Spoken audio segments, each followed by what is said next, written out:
കാലത്തിൻ്റെ നീർക്കണ്ണാടിയിൽ മുഖം നോക്കുമ്പോൾ മരണം എന്നും ഒരു മുറിവാണ്. മരണം ഒരു കള്ളനെ പോലെ നമ്മെ കവർന്നെടുക്കുന്നവനാവാം. മരണം വരുന്നുണ്ടെന്ന് ഒരു മുന്നറിയിപ്പ് നൽകി വന്നു പോകുന്ന അതിഥിയാവാം. മരണം നാം അങ്ങോട്ട് പോയി മാലയിട്ട് സ്വീകരിച്ച് സ്വന്തമാക്കുന്ന ഒരു പ്രഹേളികയുമാവാം. മൂന്നാമത് പറഞ്ഞ ഈ പ്രഹേളിക ഉയർത്തുന്ന ചോദ്യങ്ങൾ ഏറെയുണ്ട്. എല്ലാ മരണവും വേദനാജനകമാണ്.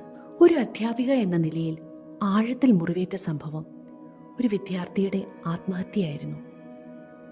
ക്ലാസ്സിൽ സ്വതവേ മൗനിയായ ആ കുട്ടിയുടെ ഉള്ളിൽ തിരിച്ചറിയാതെ പോയി.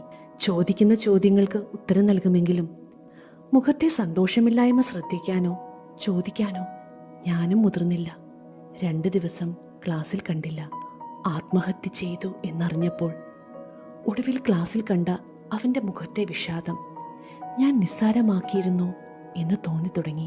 ക്ഷണിക്കാതെ വരുന്ന മരണമുണ്ട്. അതിൽ നമ്മൾ പലപ്പോഴും നിസ്സഹായരാണ്. എന്നാൽ ക്ഷണിച്ചു വരുത്തുന്ന മരണമോ?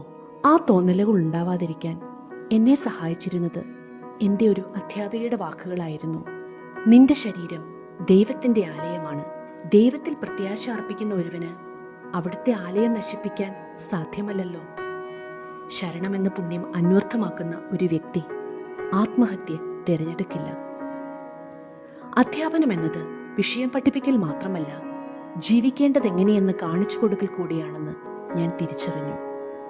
ജീവിതമൂല്യങ്ങൾ തിരിച്ചറിയുന്നവന് വിഷയം പഠിക്കാൻ ബുദ്ധിമുട്ടുണ്ടാവില്ല. വിശ്വാസ പരിശീലന രംഗത്തേക്ക് കടന്നു വരുവാനും അനേകർക്ക് ഈശോ നൽകുന്ന പ്രത്യാശയുടെ ചിന്തകൾ പകർന്നു നൽകുവാനും ഒരു മുറിവ് വേണ്ടി വന്നു. ആ മുറിവ് പ്രത്യാശയുടെ വചനങ്ങൾ കൊണ്ട് തുന്നിക്കെട്ടപ്പെട്ടിരിക്കുകയാണ്. ജോബിന്റെ പുസ്തകത്തിൽ പറയുന്നത് പോലെ, പ്രത്യാശയുള്ളതുകൊണ്ട് നിനക്ക് ആത്മവിശ്വാസമുണ്ടാകും. നീ സംരക്ഷിക്കപ്പെടുകയും സുരക്ഷിതനായി വിശ്രമിക്കുകയും ചെയ്യും. നമ്മൾ കണ്ടുമുട്ടുന്നവരിൽ നിന്നെല്ലാം നമുക്ക് എന്തെങ്കിലുമൊക്കെ പഠിക്കാൻ കാണും. അതുപോലെ നമുക്ക് ചുറ്റുമുള്ളവർക്ക് നമ്മിലുള്ള ഊർജം പകരാനായാൽ അതിൽ പരം സന്തോഷം മറ്റെന്ത്? ദൈവത്തിൽ ആശ്രയിക്കുന്നവർ വീണ്ടും ശക്തി പ്രാപിക്കും. അവർ കഴുകന്മാരെ പോലെ ചിറകടിച്ചുയരും.